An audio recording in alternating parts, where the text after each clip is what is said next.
इस वीडियो में हम शुरू करने जा रहे हैं एनसीईआरटी का क्लास 9th का फर्स्ट बायो का चैप्टर जिसका नाम है cell the fundamental unit of life. तो सबसे पहले ये बात आती है कि व्हाट इज सेल। तो सेल एक लैटिन वर्ड है जिसका मतलब होता है लिटिल रूम।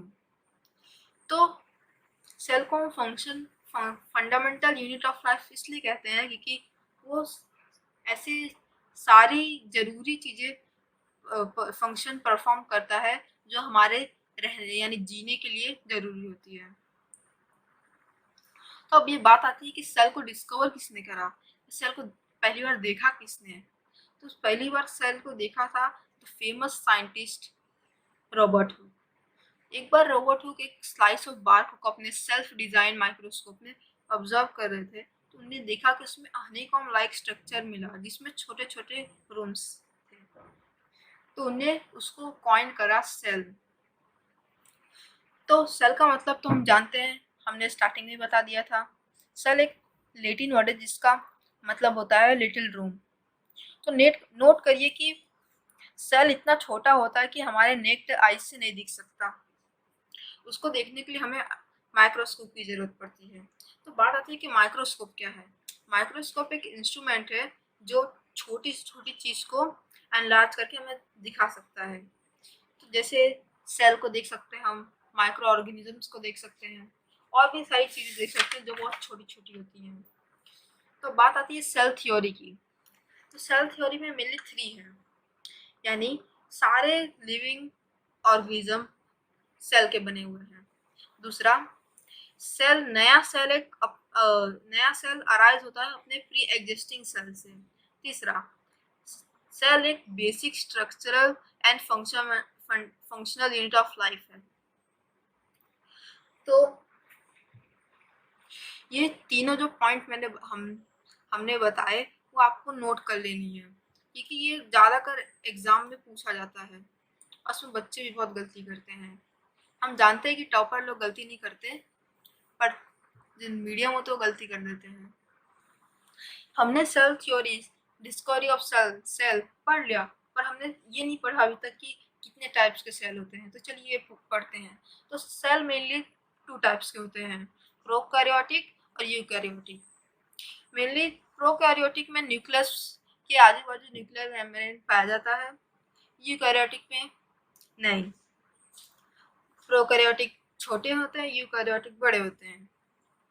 तो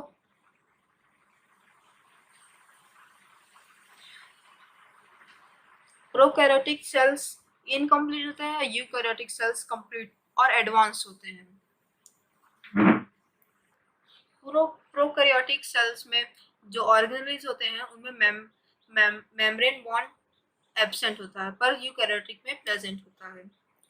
प्रोकैरियोटिक में सिर्फ एक क्रोमोसोम पाया जाता, परंतु यूकैरियोटिक सेल्स में एक से ज्यादा। यूकैरियोटिक सेल्स में सेल डिवीजन मिटोसिस और मियोसिस से होता है, बल्कि प्रोकैरियोटिक सेल्स में फिजन से। तो चलिए अब सेकंड टॉपिक पढ़ते हैं जो है सेल स्ट्रक्चर। तो सेल का स्ट्रक्चर कैसा है। तो सेल में ऐसे बहुत सारे कंपोनेंट्स हैं जिनको हम सेल ऑर्गेनेल्स कहते हैं, जो बहुत सारी वेरियस फंक्शन परफॉर्म करते हैं जो हमारे लिए बहुत ज़रूरी होते हैं। तो मेनली 3 कंपोनेंट्स हैं, सेल मेम्ब्रेन, उसको हम प्लाज्मा मेम्ब्रेन भी कहते हैं, फिर सेल वॉल, एंड फिर second nucleus, and third cytoplasm. तो सबसे पहले हम सेल मेम्ब्रेन को समझते हैं।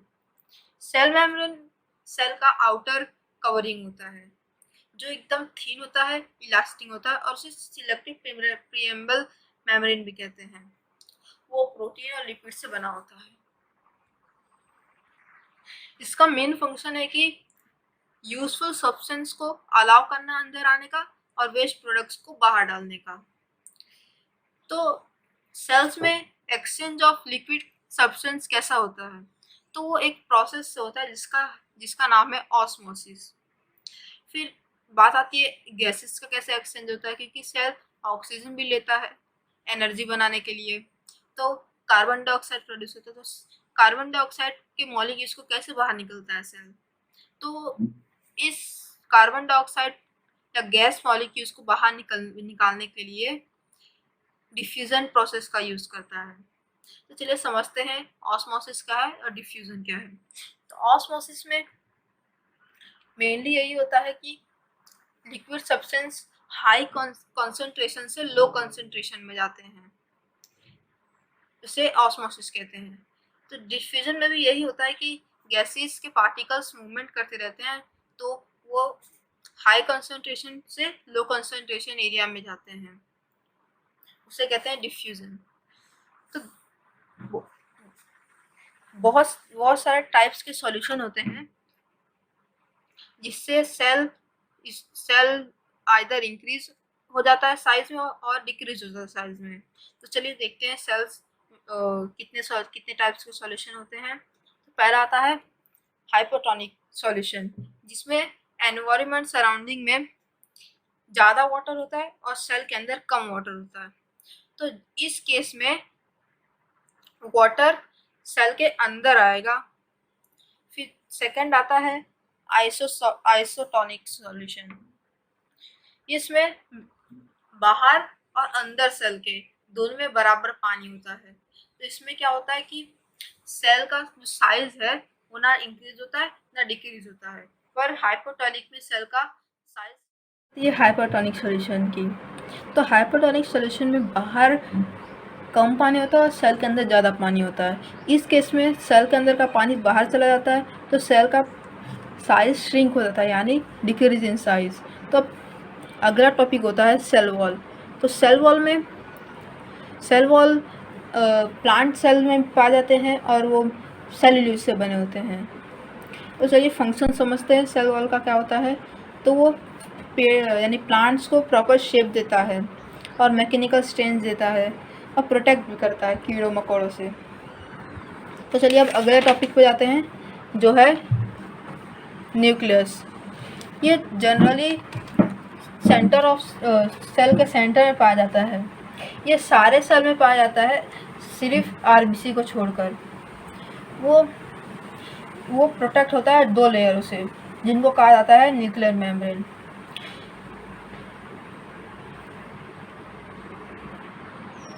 न्यूक्लियर मेम्ब्रेन और न्यूक्लियर मेम्ब्रेन भरा होता है एक फ्लूइड जिसका नाम होता है न्यूक्लियोप्लाज्म। न्यूक्लियस के अंदर क्रोमोसोम पाए जाते हैं जो क्रोमैटिन से बने होते हैं और वो जेनेटिक इंफॉर्मेशन भी रखता है और हेरिडिटरी इंफॉर्मेशन भी। क्रोमैटिन डीएनए और प्रोटीन से बना होता है। तो चलिए अब समझते हैं फंक्शन ऑफ न्यूक्लियस। तो न्यूक्लियस स्टोर करता है इंफॉर्मेशन ऑफ द सेल, या फिर हम कह सकते हैं ब्रेन ऑफ द सेल, क्योंकि वही सारी चीज़ें कंट्रोल करता है। ऐसे जब पेट में बच्चा होता है तो उसमें सेल मतलब पेरेंट्स के सारे हेरिडिटरी इंफॉर्मेशन न्यूक्लियस ही देता है। फिर वो सारे मेटाबॉलिक एक्टिविटी कंट्रोल करता है, जैसे वो माइक्रोकॉन्ड्रिया का एनर्जी प्रोड्यूस करना, कैरी करना, ये सब न्यूक्लियस कंट्रोल करता है। ये रेगुलेट करता है सेल साइकिल और हेल्प करता है सेल डिवीजन में। अब चलिए नेक्स्ट टॉपिक पे आते हैं, जो है साइटोप्लाज्म। साइटोप्लाज्म एक जेली लाइक सब्सटेंस है जो सेल मेम्ब्रेन और न्यूक्लियर मेम्ब्रेन के बीच में प्रेजेंट होता है। तो चलिए समझते हैं function of cytoplasm. Cytoplasm carry out all the cellular activities और chemical reaction of the cell. Cytoplasm के अंदर सेल ऑर्गेनेलिज होते हैं, जैसे अमीनो सेल ऑर्गेनेल, जैसे माइक्रोकॉन्ड्रिया, और कंटेन करता है ऑर्गेनेलिज मॉलिक्यूल जैसे amino acid, vitamin and sugar etcetera, and also several ions.